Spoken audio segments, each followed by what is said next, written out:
Jesus and therapy. I start with you. Jesus and therapy. Oh, Jesus in therapy. Is that what you need? Is Jesus in therapy. Jesus. Oop. Of course, I would mess it up. I start with you. Jesus in therapy. Oh, Jesus in therapy. Is that what you need? Is Jesus in therapy? Jesus in therapy. Jesus in therapy. Jesus in therapy. Good afternoon, everyone. I'm so excited that you are joining us for another edition of the Freedom Hour. I am truly honored and excited to have my guest for today, my co-host. We are talking about, you see the title. We're talking about forgiving while overcoming rejection, right? So most of us, we hear the word rejection and we think it's just one incident, and we don't really recognize what it all entails and how it alters our behavior. So we are going to talk about that today. Why? Because it really will impact the entire way of life and will negatively impact the way you view people, the way you view life, and the way you operate. So we got to overcome rejection because we cannot sit there.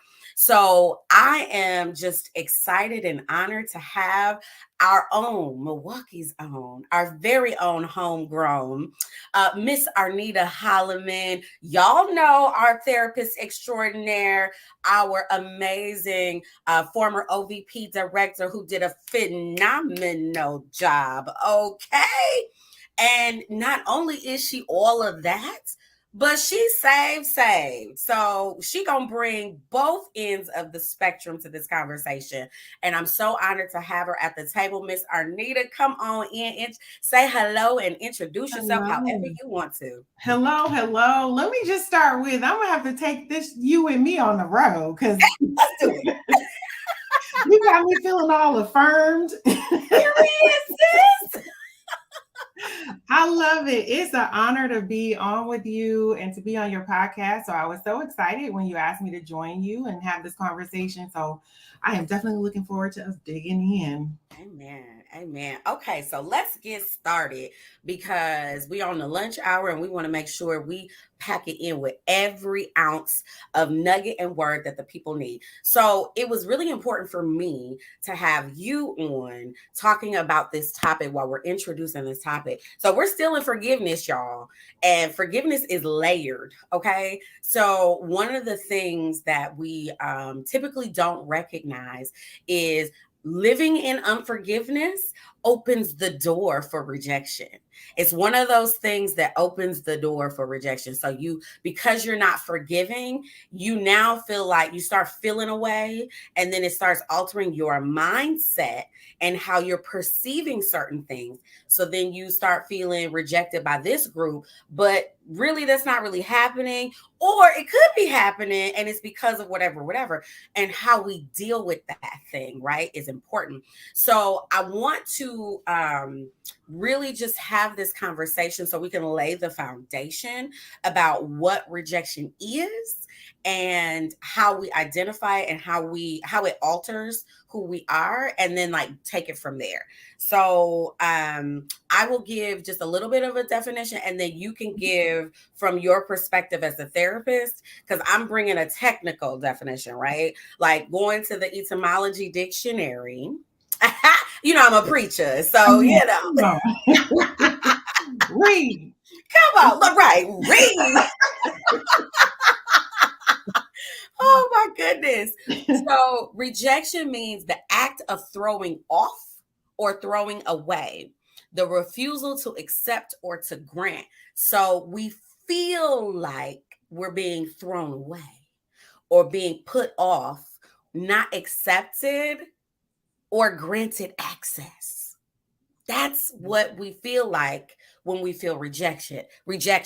So, Arnita, come on in, just bring that in real quick. Just bring that in. Yeah. So, social psychologists study obviously human behavior, but in the social context. And so they look at the study of our perceptions around either what is real or imagined, right? So we Mhm, perceive mhm. things, and sometimes those things are real, sometimes those things are imagined. And imagined doesn't necessarily mean that we are delusional in our thinking, but our perceptions Yeah. may not be the reality, in fact, of what it is, but we may perceive something in a certain way. And Mhm. so when we think about rejection, to your point about, something being thrown away, cast off, it's our own perceptions of being isolated, being excluded, um, not have not feeling accepted, and Mhm. that can happen for a number of reasons and in different contexts, right? So we may experience rejection in our work setting, we can experience it in our interpersonal relationships with romantic others or friends or family, but also it can be experienced in groups, and so that feeling of rejection is really around feeling like you are not wanted, you don't fit, or Mhm. you are being excluded for some reason, being cast out, as you mentioned, or not being, again, I think I said it a couple of times, being accepted, right, for Yeah. whatever reason. And so Yeah. you may be rejected within a particular relationship, within a social group, or within a workspace in one particular area, but not necessarily in every area. So rejection doesn't necessarily mean it has to be full from everything. Yeah. It can be concerning a particular idea or project or situation or whatever that might be. And then there are other times when there's that full on kind of rejection and exclusion or ostracism, where you're completely ousted or Yeah. not included. And so it'll show up in a number of ways for us. But one thing that I've always thought was interesting is the research that supports that when people feel the negative emotions or the harm that they feel from being rejected, that it is connected to actual physical pain. And so when people say Mhm. they're hurt by rejection, that's more than just, in some cases, that's more than just emotional. They may actually feel physical pain as a result of it. And I think what that speaks to is how deeply our sense of belonging is, and wanting to belong and Yes. wanting to be connected. When we think about, Maslow's hierarchy of needs and that sense of Mhm. belonging, and really that apex is really kind Yeah. of us reaching that full, actuality, our self actualization. We Yeah. can't get to that full self actualization without a sense of belonging. We Yeah. want to belong somewhere, to something, and to someone. That Yeah. is important for every human being. And I also, I struggle sometimes with people who are like, I don't care, I don't need to belong to nobody. No, nobody have to accept me. Blah, blah, blah, blah, blah. I mean, that sounds slick, but at the end of the day, nobody wants to be completely excluded, ostracized, or cast aside. It's Um, just a defense mechanism. yeah. hmm And Precisely. that's all they're saying because I've been hurt before, so I'm Mhm. not gonna open up anymore. And so I wanna I wanna pause right there, and I want to just go a little bit deeper with that. It will make you feel like you will have a physical reaction or response to being rejected. And so let's talk about how we should respond in positively, because negatively we hold on to it and we live there, and we cannot live in the space where our emotions are taking charge, right? Emotions are neutral, right? So grief, happiness, joy, anger, all of that is neutral and it's designed for a particular purpose. But when we live there, therein lies our issue. So let's dig a little bit deeper on what that looks like when you internalize the response. So I love that you said emotions are neutral because I say all the time that everything is information, right? Yeah. And so sometimes, and especially in some faith communities, the Mhm. conversation is don't pay attention to your feelings, don't pay attention to your emotions, like don't God let gave them to us. Right. Precisely, right? And so the scripture even talks about, God being grieved. It talks Yeah. about Jesus and the agony and the pain that he was in, Yeah. right? So he felt something and it wasn't just physical pain, right? Right. And this was even before going to the cross, right? So we have emotions for a reason, knowing that we are made in God's image and likeness, right? So if we feel, he feels. Hmm. And so he gave us each of those emotions to help us along our journey, Yeah. right? So if we take all of that as information, we get to say, what is this emotion? What is this feeling that I'm feeling? What is it telling me? And so Yes. sometimes that feeling is telling you that you are being rejected, that something is happening, that you are being rejected, like in real time, right? Other times it could be that you're connecting something from somewhere else to what's happening now, and it may look the same, but may not exactly be the same thing, right? Come on now. Sometimes we can jump ahead or make a final decision around like, well, this is absolutely this. Yeah. It may be color look the same way or feel Yeah. the same way, but we need to do a little bit more unpacking. So how do we get to a place that we don't live there? I think is we have to give ourselves grace, right? Because Yes. again, nobody wants to be rejected or feel the pain, be it emotional and or physical, feel the pain of rejection. And Yeah. so it's taking a step back to explore, what are you thinking? What are you feeling? How is that affecting how I behave, right? So how it affects how I interact with other people. And then where do I need to make some adjustments? And sometimes that adjustment is you were rejected, you Hmm. were excluded or Hmm. ousted or whatever that might be. And it's grieving the Yeah. loss of whatever it is that Yeah. you wanted, right? Yeah. Loss of connection, loss of whatever it is, right? And so giving yourself the space to grieve. And so Yeah. I say, feel, deal, heal. We got to do that with Mm. everything. Feel, deal, heal. So feel it, whatever those feelings are, get the information it's trying to give you, deal with it, and Hmm. then that lens or is a part of kind of your healing process, right? Yeah. And so we want to give ourselves some grace in that. We also want to, where applicable, give people grace and even the folks who rejected us, right? And so there may be reasons why. Maybe they were picking up something that they felt like you didn't, because here's the cycle, right? Well, I feel like you didn't want to talk to me. Well, I feel like you didn't want to be around me. So that's why I stopped, adding you in or inviting, whatever that Yeah. might be. So Yeah. give folks some grace. And sometimes people, they've done it intentionally, right? So we don't want to ignore or pretend as if, all of this is just in folks' heads, Yeah. because that's not always the case, right? Yeah. So giving yourself space to grieve, giving yourself some space to process it, to feel it, to get the information, deal with what that is, and then start to move forward.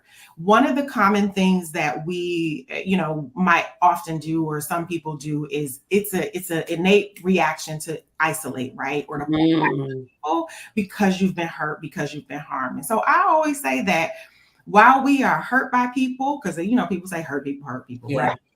Which is true. While we are hurt by people, we are also healed through people. And so the reality is that God put us down here together so we could be Together. together, right? Yes. So, I mean, because at least in my logic, if he didn't want us interacting with each other and dealing with each other, he would have put us down here one at a time.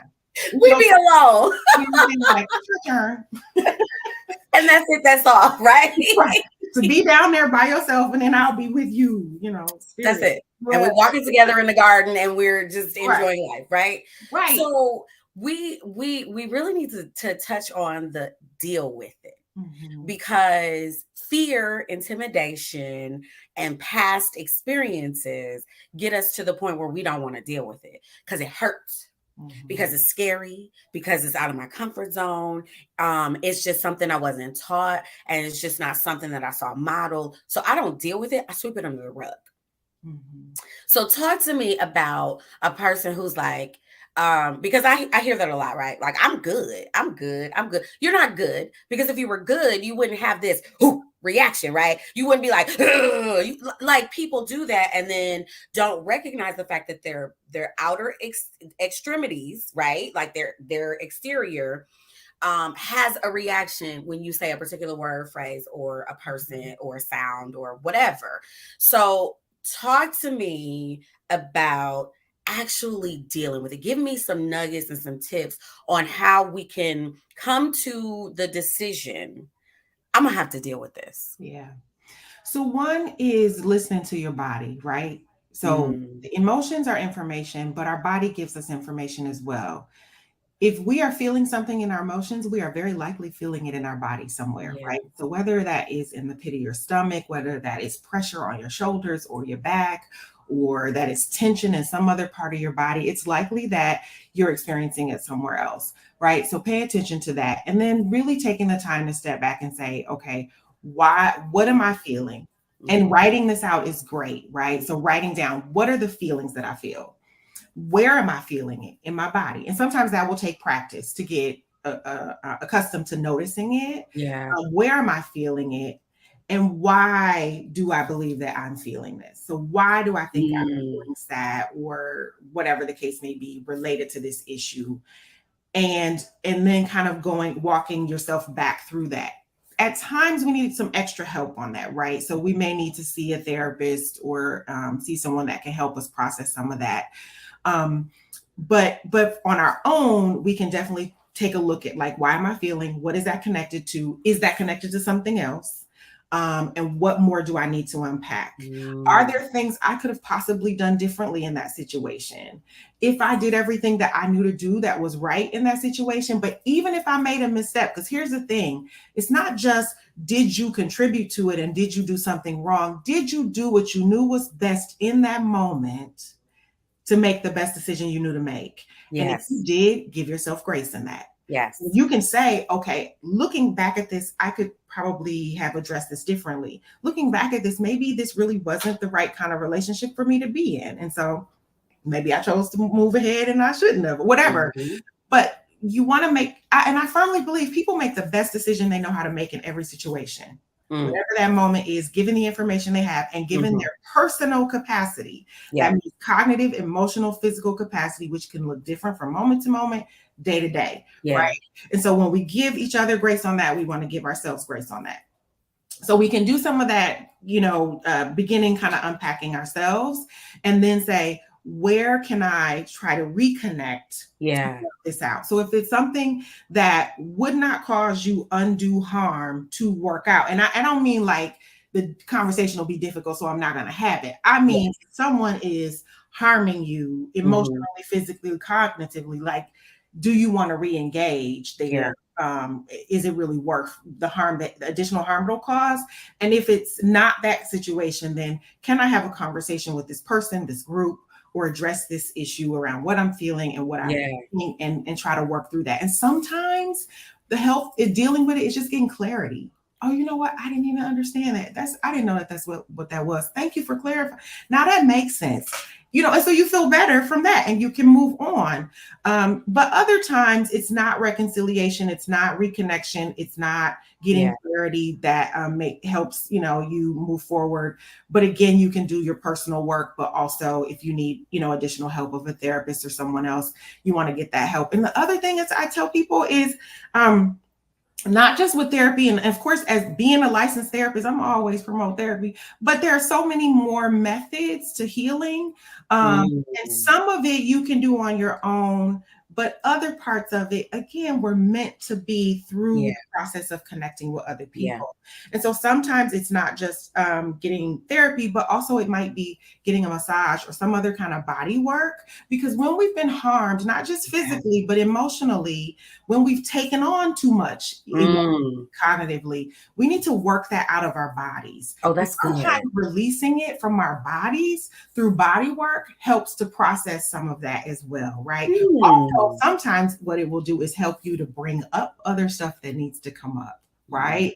Mm. And so body work is so important in that regard as a part of the healing process. So I know I'll stop there because I can keep going, but I want to give you space to. So I didn't know that.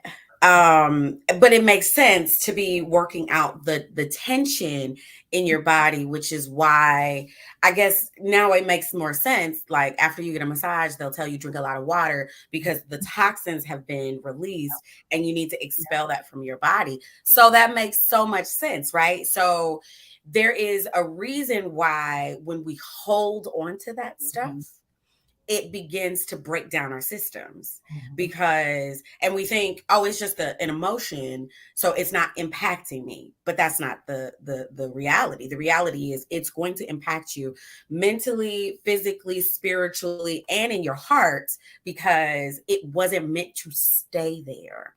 So that's so good. I didn't recognize that. But you said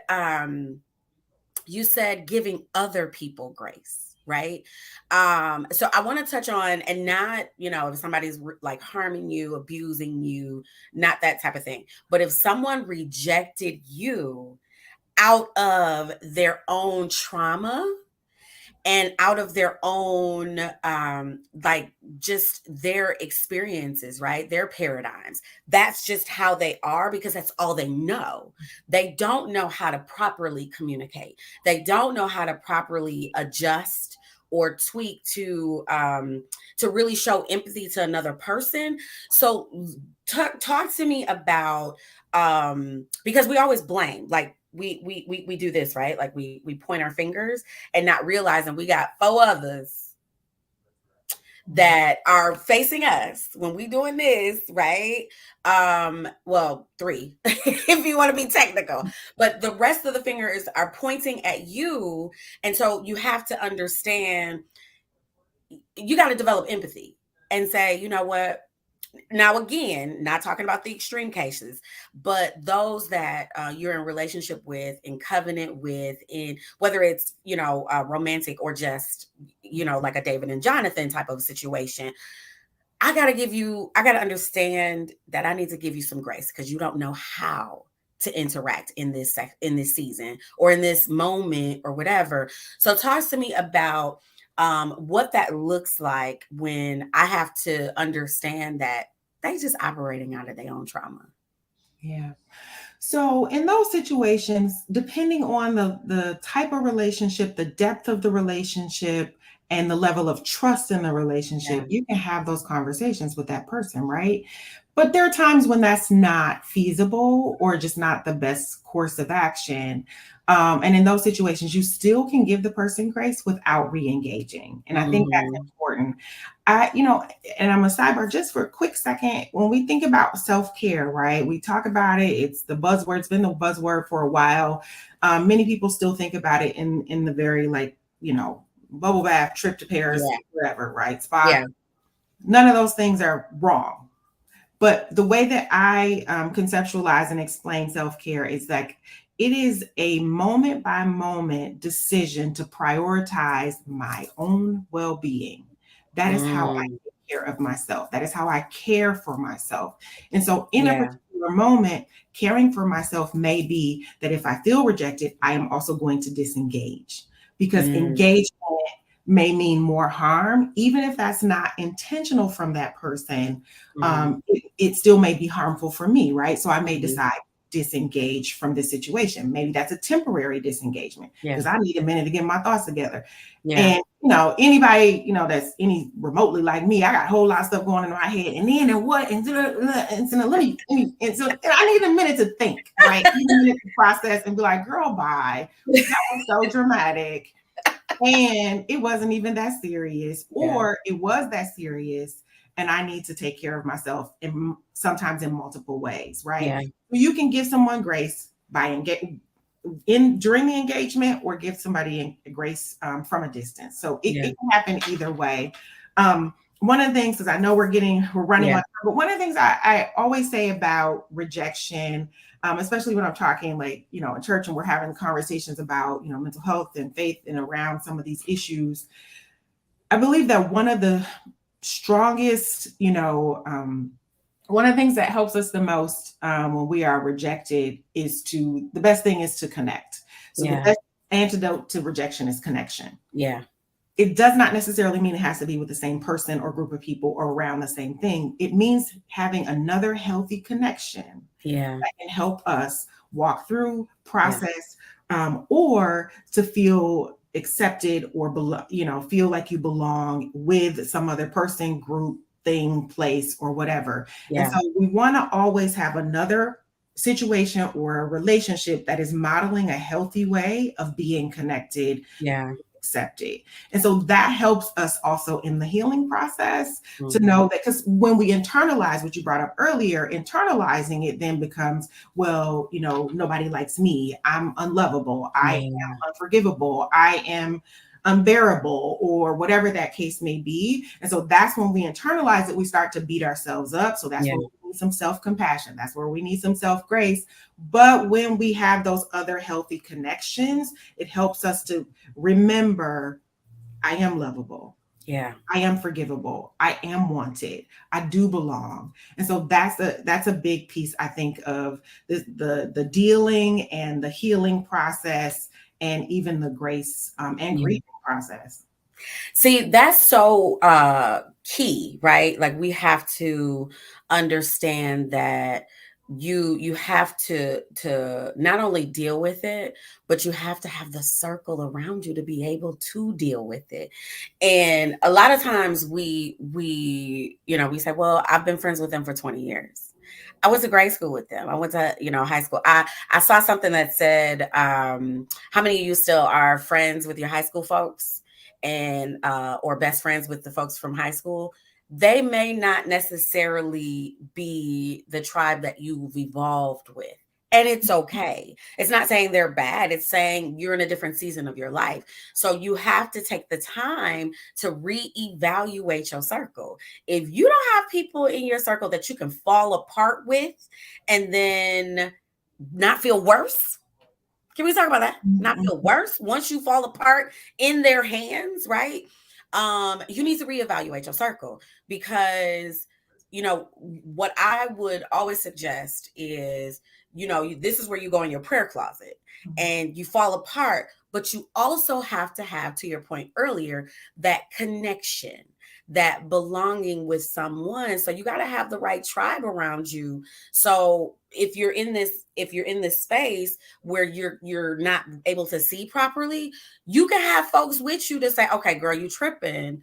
Here's how you get back to where you're supposed to be. Like, dude, you weren't supposed to be, like brother, right? So it's imperative that we mind our circle. So Mhm. I love that you mentioned that. So yeah, and we've all got a tribe that we are best fit with, but within the tribe, every person has a particular purpose in your life. And Yes. so you have to know that even within that tribe, this is the person I can go to about this thing. This is the person I can go to about that thing. This is the person that I am best handled around this other issue. Come on. It may not be one person for all those things. Come on. And so you have to know that as well. Like I know among, my circle over the years, I know, like if there was one person that if I was in a relationship issue, if there was a relationship issue and I wanted to stay with him, she was not the person to tell. It wasn't She was not. it. Because she was gonna have some answers for me. And it wasn't gonna be involved in working that out, right? But I knew, because we have been friends for so long, I knew, okay, this ain't the person for that. Maybe I Yeah. should tell her when I'm further along in figuring this out, right? But I have another friend that can help me walk through that and Yeah. say, okay, and what about this? And help me see where I may have, made some missteps. Yeah. And also, girl, that wasn't right, whatever. And so we have to know what role people play in our lives. Dr. Yeah. Miles Monroe said that when the purpose of the thing, when we don't know the purpose of a thing, Mm, abuse is inevitable. Doesn't necessarily mean intentional, but that's so good. inevitable, right? That's so good. And so when intention versus impact, right? So when we don't know the purpose of a relationship or a person in our lives, we will often try to use it for something that it's not. Right. And so Ooh. we have to know the purpose of everybody that's in our lives. I've had to take that, lesson many times, right? Like, I really wanted this person to be like this in my life, but Yes. that's not what they're called to my life to. They're for that, right? So it's not that they're wrong or they're rejecting me. Yeah. I am wanting them to serve a purpose they weren't called to my life to That serve. they did not have the capacity to give out. I Mhm. love that you went there.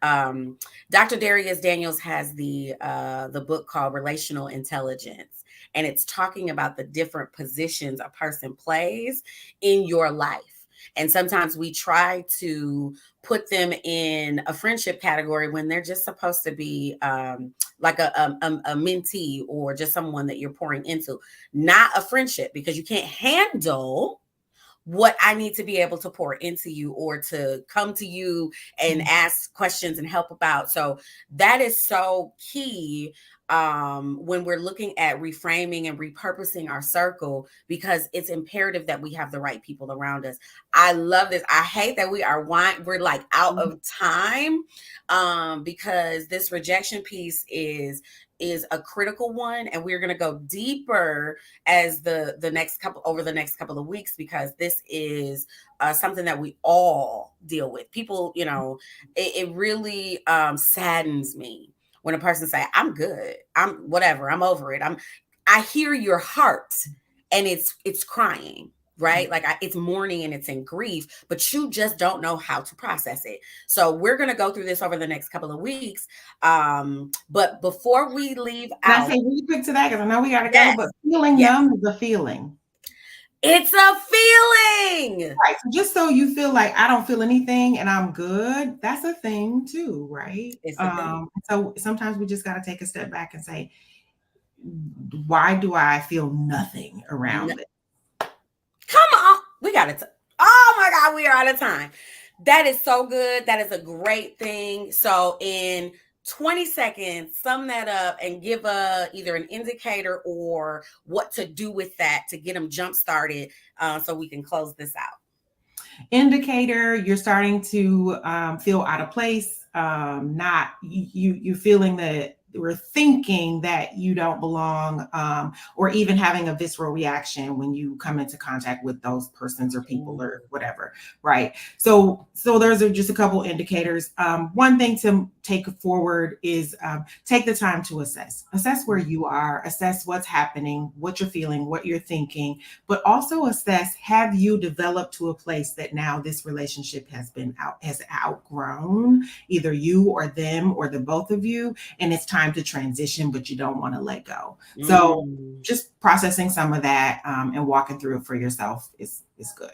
That is so awesome. That's really good advice. So give any updates where they can follow you, tell people how they can get connected with you, what you got going on. Yeah, so I'm on all the socials in theory, but I have accounts. So on Twitter at Arnita Renee, Instagram same at Arnita Renee, on Facebook, all of them, right? Arnita Renee, that's where you can find me. So I would love to connect, and I enjoy these conversations. Again, thank you. Shantia, for this invitation, and we will have to talk more again soon. Yes, I'm so grateful that you were here. Okay, y'all, we are out of time. I hate it, but we gotta go. And so I'm just saying, make sure you like, click, share, follow, subscribe, and stay connected with us, because we are going to the next level on this next podcast. So we appreciate y'all, and we will see y'all next time.